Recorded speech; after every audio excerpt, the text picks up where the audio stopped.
نحمده ونصلي على رسوله الكريم اما بعد فاعوذ باللہ من الشیطان الرجیم بسم اللہ الرحمن الرحیم۔ میرے معزز سامعین السلام علیکم ورحمۃ اللہ وبرکاتہ۔ میرا آج کا موضوع ہے کہ کیا ہمارا ایصال ثواب کرنا مردوں کو پہنچتا ہے اور ایصال ثواب کرنے کا صحیح طریقہ کیا ہے۔ آئیے اس کے بارے میں فرمان مصطفیٰ صلی اللہ علیہ وآلہ وسلم سن لیجئے۔ نبی کریم فرماتے ہیں ایک شخص کا مرنے کے بعد درجہ بلند ہوا۔ اس نے اللہ کی بارگاہ میں عرض کی کہ اے رب کریم، میرا تو عمل منقطع ہو گیا ہے، یہ میرا درجہ کیسے بلند ہوا؟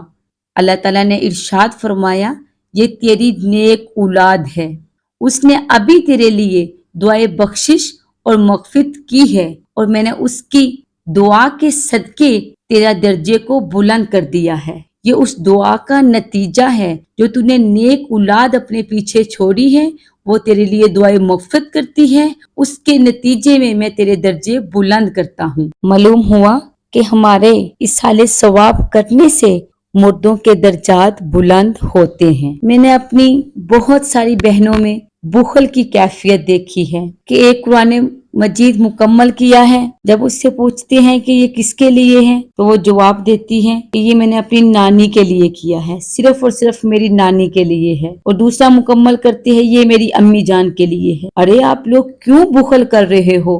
اللہ کی رحمت تو بہت بڑی ہے، وہ اجر دینے کے لیے تیار ہے، تو پھر تم کیوں بخل کرتے ہو؟ اس کے بارے میں سنیں۔ اعلیٰ حضرت فرماتے ہیں اگر کوئی ایک قرآن شریف پڑھ کر فرض کر لے کہ 10 مردوں کو بخشے گا تو سب کو پورا قرآن کریم کا ثواب ملے گا۔ ایسا نہیں کہ کچھ سپارے دیے جائیں بلکہ پورے قرآن کا ثواب ملے گا، اور بخشنے والے کو 10 قرآن کا ثواب ملے گا۔ سبحان اللہ۔ اس لیے ہم جتنی زیادہ نیت کریں گے تمام لوگوں کو ایصال ثواب کرنے کی، اتنے ہی ہمارے درجے بھی بلند ہوں گے اور ان کو بھی پورا ثواب ملے گا۔ اس لیے فرمایا جاتا ہے کہ بہتر یہ ہے کہ ہم یوں ایصال ثواب کریں کہ سب سے پہلے اپنے آقا کی بارگاہ میں ہدیۃً پیش کریں کہ اے رب میں یہ تمام کلام پاک اپنے آقا کی بارگاہ میں تحفۃً پیش کرتا ہوں۔ اس کے بعد اپنے رب سے یہ دعا کریں کہ حضرت آدم سے لے کر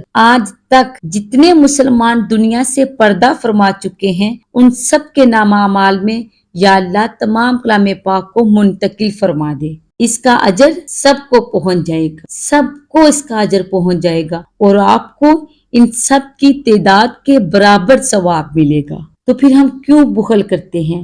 ہمیشہ وسعت رکھا کریں، اللہ بہت کریم ہے۔ جب ہم ایصال ثواب کرتے ہیں نا اجتماعی طور پہ تو ہر ایک کی قبر پہ نور اترتا ہے اور ہمارے درجات میں بھی بہت زیادہ ثواب لکھا جاتا ہے۔ حضرت مالک بن دینار فرماتے ہیں کہ میں سفر کر رہا تھا، ایک قبرستان کے پاس سے میں گزرا، مجھے ایک نور نظر آیا، میں نے کہا لا الہ الا اللہ، اللہ نے ان سب کی بخشش کی ہے، کیسا نور نازل ہو رہا ہے۔ تو مجھے غیبی آواز آئی، گویا کہ مردہ کہہ رہا تھا، وہ بولا یہ نور ایک مرد کے ایصال ثواب کا ہے۔ آپ نے پوچھا اس نے کیا ایصال ثواب کیا ہے تمہیں؟ اس نے کہا ایک دن اس نے 2 رکعت نماز ایسے پڑھی کہ الحمد شریف کے بعد ایک بار قل یا ایھا الکافرون اور ایک مرتبہ سورۃ اخلاص دونوں رکعتوں میں ایسے ہی پڑھی اور ہمیں ایصال ثواب کیا۔ تو یہ تم دیکھ رہے ہو یہ سارا نور اس کے ایصال ثواب کرنے کی وجہ سے ہم پہ نازل ہو رہا ہے۔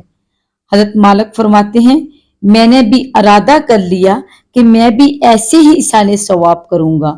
کچھ عرصے بعد کہتے ہیں کہ مجھے خواب میں محمد مصطفیٰ صلی اللہ علیہ وآلہ وسلم کی زیارت ہوئی۔ نبی کریم فرماتے ہیں اے مالک جتنے تم نے میری امت کو ہدایہ بھیجے ہیں، جتنے تحفے بھیجے ہیں، اس کے بدلے میں اللہ نے تیری بخشش فرما دی ہے۔ سبحان اللہ۔ اللہ پاک سے ہماری دعا ہے کہ اللہ تعالی ہم سب کو اجتماعی طور پر ایصال ثواب کرنے کی توفیق عطا فرمائے۔ آمین بجاہ النبی ثم آمین۔